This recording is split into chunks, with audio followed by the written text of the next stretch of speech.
Kafkazдағы қазақ мемлекеттері зерттеуші Әділбек Ишанбекұлы тарихи, археологиялық және генетикалық деректерге сүйене отырып, Кавказ халықтары мен қазақтардың түбірі ортақтығын дәлелдейтін айғақтар келтіреді.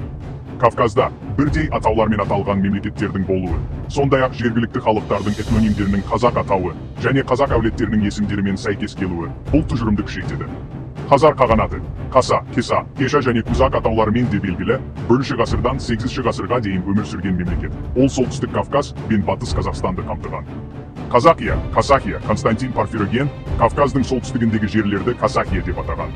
9-10 ғасырларда араб және византиялық авторлар Әл-Масуди және басқалар бұл атаумен қыпшақтар мен кешектерді, яғни түріктердің арғы бабаларын атаған. Ғалым Хасан Хасановтың пікірінше, қазақ этнонимі Кас, Каспиліктер және Сақ, скиф сөздердің бірігуінен пайда болған. Кас-Сақ, Казакия. Қыпшақ ордасы немесе Казакия, сондай-ақ Алтын Орда атауымен белгілі болған мемлекет 10-ші ғасырдан 17-ші ғасыр аралығы. Қазақ немесе Казак сұлтандығы 17-19 ғасырларда Кавказда өмір сүрген.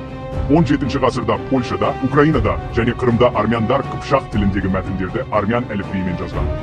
Кавказ Албаниясы 387 жылға дейін Дағыстан халықтар тобының құрамында болған және Архан атауы Албанияның негізін қалаушыға немесе аландар халқына, яғни Балан қыпшақтарына қатысты қойылған.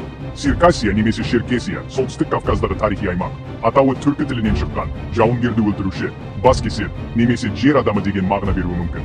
Скандинавиялық тарихшы Тур Хейердал Кавказ бен Әзербайжанды скандинавтардың ата-қонысы Асер, Асгардиямен байланыстырады. Қазақ тектерімен сәйкес келетін этнонимдер Арғын, Албан, Жапас, Керей, Дулат, Қыпшақ, Қаңғұрын, Шоқанай, Лак, Қарқыпшақ, Сары Қыпшақ, Суан, Шеркеш және басқалар.